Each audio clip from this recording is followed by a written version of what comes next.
सद्गुरुदेव जय पद शरणों श्रेयस रूप चरणों शरणों जय सद्गुरु।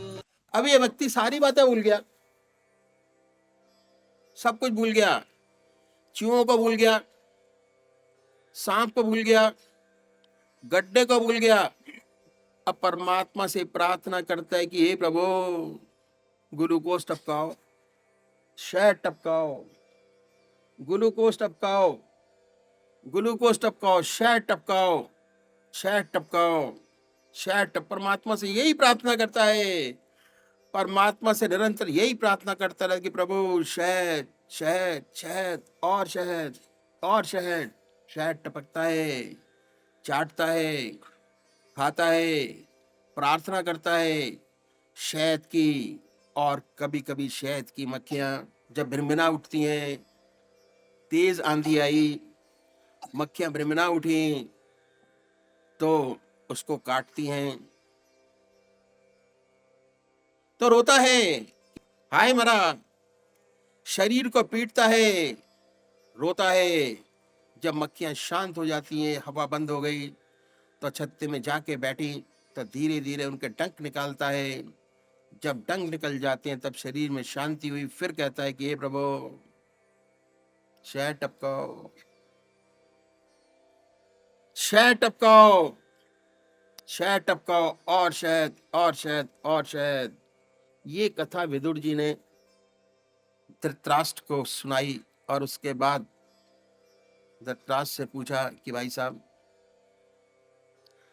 आपके ख्याल से जो बड़ी बड़ी डिग्रियां हैं, जिसके पास पीएचडी, तरह तरह के सब्जेक्ट में पीएचडी है, बहुत ऊंचा, हाईली इंटेलेक्चुअल ऐसा व्यक्ति है, लेकिन इसकी ऐसी दशा है, आपके ख्याल में ये कैसा है?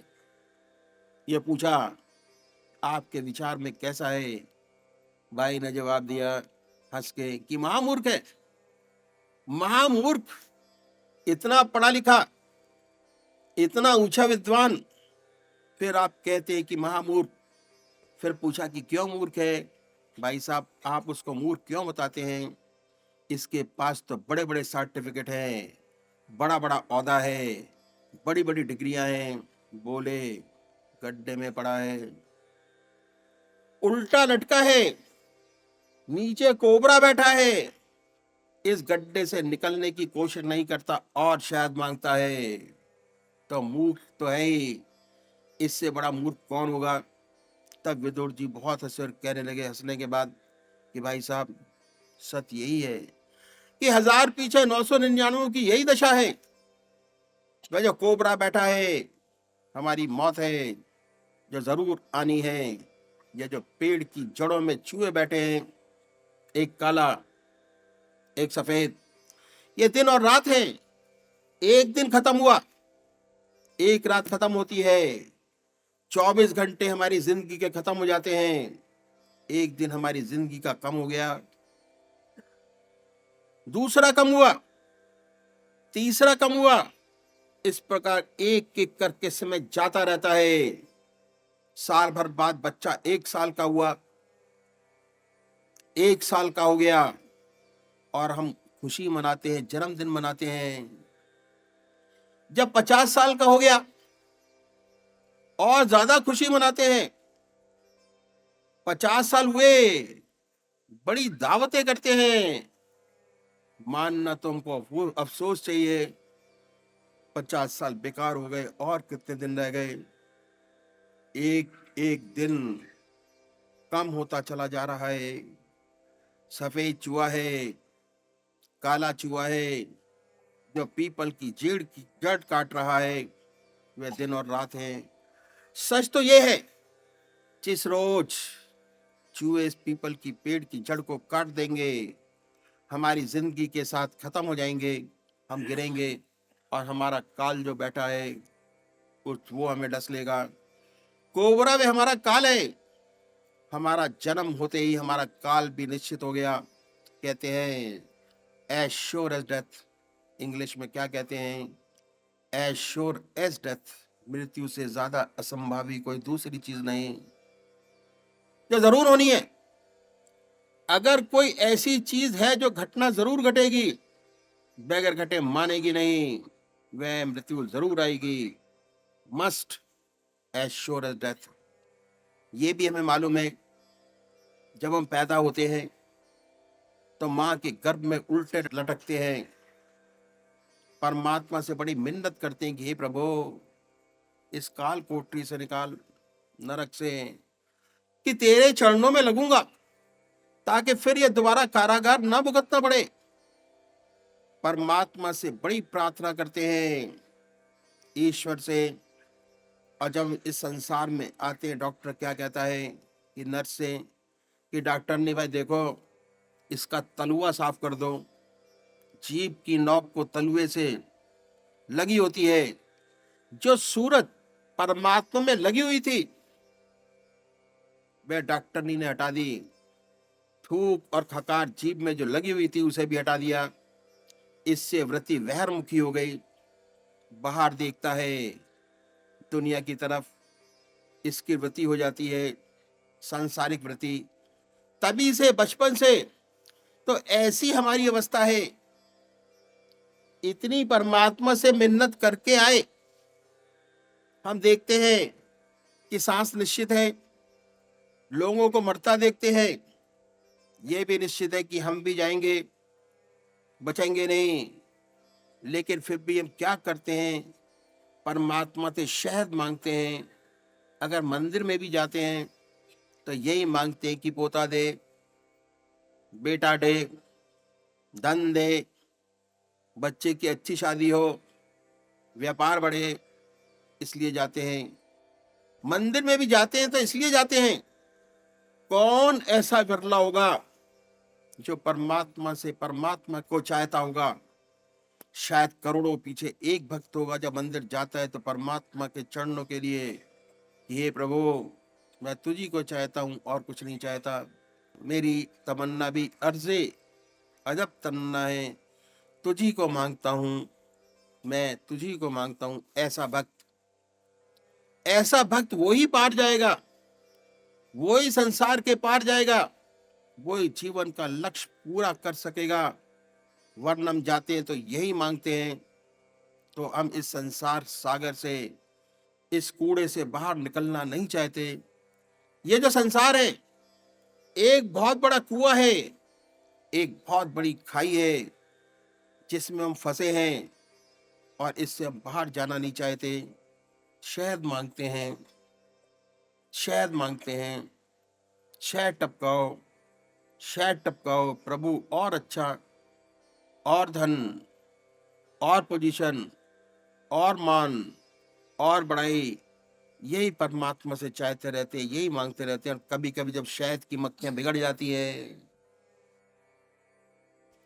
काटती हैं, कभी कभी गृहस्थ में कोई तकलीफ आ गई, कोई सगा संबंधी चला गया, बहुत नजदीकी था, तो रोते हैं, चिल्लाते हैं, चीखते हैं। लेकिन कुछ समय बाद फिर शांत हो जाते हैं, फिर परमात्मा से शहद मांगते हैं। शहद तो 1000 पीछे 999 व्यक्तियों की यही दशा है। इस भव सागर से हम निकलना नहीं चाहते। लाखों में कोई व्यक्ति जिस पर परमात्मा की विशेष कृपा होती है, उसके हृदय में सच्ची जिज्ञासा पैदा होती है कि वह जानना चाहता है कि मैं क्या हूं, दुनिया क्या है, परमात्मा क्या है, सच्चाई क्या है, सत्य क्या है। और जब ऐसी लगन पैदा हो जाती है तो ऐसा भक्त, ऐसा जिज्ञासु चैन नहीं लेता जब तक कि उसे सच्चा ज्ञान प्राप्त ना हो जाए। घर छोड़ता है, जंगलों की, पहाड़ों की खोज में छानता है, पहाड़ों में, जंगलों में ढूंढता फिरता है, मारा मारा फिरता है। अब भगवान श्री कृष्ण ने गीता में कहा है कि ऐसे सच्चे साधक जिज्ञासुओं में, उसमें कोई बिरला हमें पाता है, बिरला बिरला मुझे पाता है। भगवान श्री कृष्ण ने ये कहा है। अब क्या हुआ, खोज शुरू हो गई, खोजता है। और जब परमात्मा की तीसरी कृपा होती है तब प्रभु देख लेते हैं कि अब लोहा गर्म हो गया, जब लोहा गर्म है, ठीक है, तब गया। अपने किसी सच्चे भक्त से ऐसे जिज्ञासु का नाता जोड़ देते हैं और इस भक्त के हृदय में परमात्मा का प्रेम, उसकी याद, उसकी तड़फ, उसकी भक्ति, और इस साधक के हृदय में वही भक्ति, वही प्रेम, वही ज्ञान पैदा हो जाता है, मिल जाता है। जब प्रभु की तीसरी कृपा होती है, तब ऐसा भक्त मिलता है।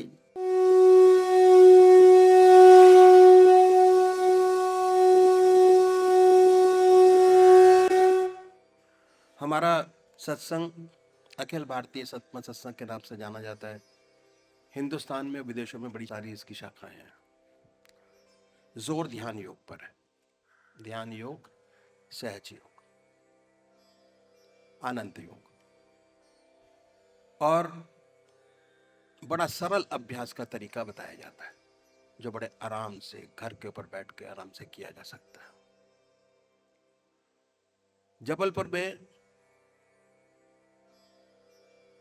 जब हमारा कार्यक्रम हो रहा था, तो एक डॉक्टर ने प्रश्न किया कि भाई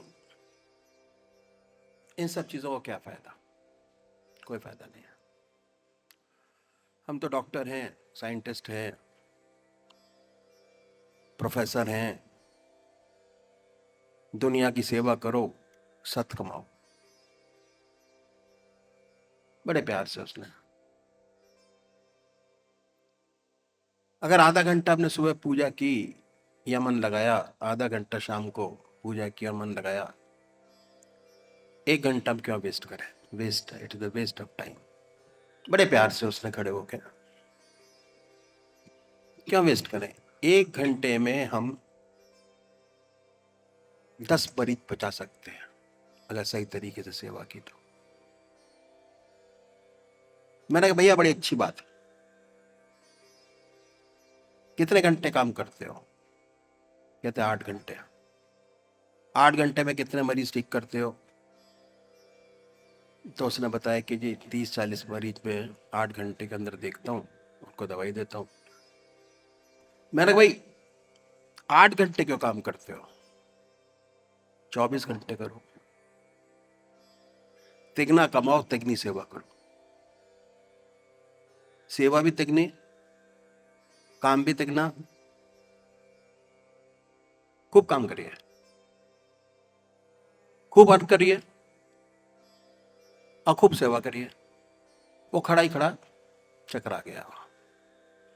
कहता महाराज जी क्या बात कर रहे हो आप? 3 पारी कैसे लगा सकते हैं? सोना तो बहुत जरूरी है। मैंने फिर उससे कहा भी सोना क्यों जरूरी है? कहते साहब जिसको नींद नहीं आती उसको नींद की गोली देके सुलाते हैं। बड़े प्यार से उसने कहा नींद की गोली देते हैं। अगर नींद की गोली भी नहीं देंगे तो उसको इंजेक्शन देते हैं, सुलाते हैं उसको। बड़े आराम से उसने कहा। मैंने क्यों सुलाते हैं उसको?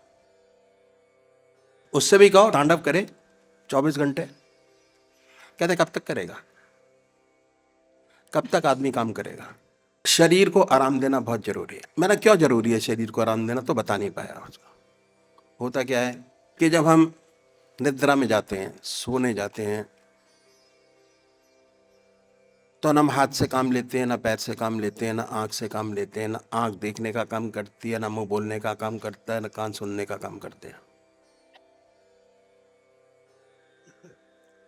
हमारी सारी इंद्रियां, 10 इंद्रियां हैं ये इंद्रियां मन के अंदर सिमट जाती हैं, मन के अंदर चली जाती हैं। और जब सुबह उठते हैं तो मन से इनको शक्ति मिलती है काम करने की और प्रफुल्लित उठते हैं। अगर रात को सोए ना तो उठ नहीं सकते सुबह, मन अलकासाता रहेगा। और एक बात और है कि अगर मन के अंदर विचार चल रहे हैं आपके सोने से पहले, तो आपको रात को नींद नहीं आएगी। परेशानी में करवटें बदलते रहेंगे। मन में नींद कब आती है? जब मन बिल्कुल शांत स्वभाव में चला जाता है, एकदम नींद आ जाती है। किसी ने कहा, ऐसे एक सज्जन बैठे हुए थे, कहते हैं डेथ और नींद में क्या फर्क है आपको पता है? मैंने भाई डेथ परमानेंट नींद है और सोना टेम्परेरी डेथ है। सो गए कुछ पता नहीं, परमात्मा ने हिला के उठा दिया कि भैया उठो, सुबह 4 बज गए, उठ गए। जब परमात्मा नहीं उठाता, काम खत्म। तो ये डिफरेंस है सोने में। अब क्या है कि जब सोने जा रहे हैं हम, तो हम सब विचारों से खाली होती है, तभी नींद आती है। अब क्या है कि मन को जो, इंद्रियों को जो ऊर्जा है, वो हमको मन से मिली। मन का काम 24 घंटे चलना। अगर हमारी एज 100 साल की परमात्मा ने बनाई, तो 24 × 7 × 12 × 100 साल बराबर चल रहा है मन। दिन में काम करता है और रात को सपने दिखाता है। 24 घंटे काम इसका चलना है। सबसे बड़ी प्रॉब्लम क्या आ गई कि हम अपने ऋषि मुनियों के बताए हुए मार्ग पर नहीं चलते, चलना छोड़ दिया हमने। हमारे जितने ऋषि मुनि हुए, उन्होंने मैन मेड, दिस ईयर कहना चाहिए कि ईश्वर मेड मशीन पर रिसर्च की, और हमने और मशीनों पर रिसर्च की। उन्होंने भी रिसर्च की और हमने भी रिसर्च की, दोनों ने रिसर्च की। और रिसर्च करके ये कहा कि भाई पूजा करें या ना करें, अगर आधा घंटा सुबह और आधा घंटा सायंकाल अपने मन को आराम देंगे तो बैलेंस पर्सनैलिटी बनेगी। आजकल बैलेंस पर्सनैलिटी नहीं है। बैलेंस पर्सनैलिटी का मतलब कि हमने तो शरीर को आराम दे दिया, पर मन के लिए आराम नहीं। अगर मन ज्यादा तेज चलता है तो अग्रेशन, आदमी अग्रेसिव हो जाता है, कहते भाई अग्रेसिव हो गया।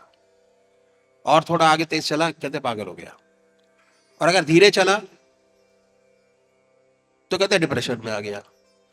डॉक्टर डिप्रेशन की गोली देने के लिए भी, दवाई देने के लिए गोली दे देता है, कहता है भाई आराम कराओ मन को, सुलाओ।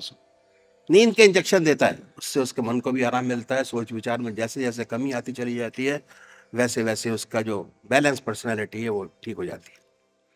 तो सबसे बड़ी बात क्या है कि आज के समय में हम अपने लिए टाइम नहीं निकालते। सबके लिए टाइम है हमारे पास, समाज के लिए टाइम है, बच्चों के लिए टाइम है, घर के लिए टाइम है। हर चीज की कीमत लगाते हैं, मकान की, दुकान में कितना सामान है, सबका हिसाब किताब रखते हैं। पर हम अपना हिसाब किताब नहीं रखते थे, हमने किया क्या जिंदगी में। क्या बहुत जरूरी है अपना हिसाब किताब रखना। कुछ समय अपने लिए निकालिए फॉर मीटिंग बैलेंस पर्सनैलिटी। आप परमात्मा को माने या ना माने, कोई फर्क नहीं पड़ता। उसके लिए हमारे महर्षियों ने रास्ते को खोजा कि कैसे पर्सनैलिटी को बैलेंस किया जाए। तो जितने भी हमारे विचार हैं हमारे मन से होते हैं। जितने अच्छे विचार होंगे वो हमारे मन से होंगे, जितने खराब विचार होंगे हमारे मन से होंगे। जितनी मन को आप आराम देंगे उतने नए नए थॉट्स आपके आते चले जाएंगे। एक पानी है, बंधा हुआ है, कुछ टाइम बाद सड़ जाता है। ऐसे विचार हैं जिंदगी के अंदर, ज्यादा से ज्यादा 5000 10,000 विचार मन के अंदर रहते हैं, उससे ज्यादा विचार रहते ही नहीं है। अगर आप देखें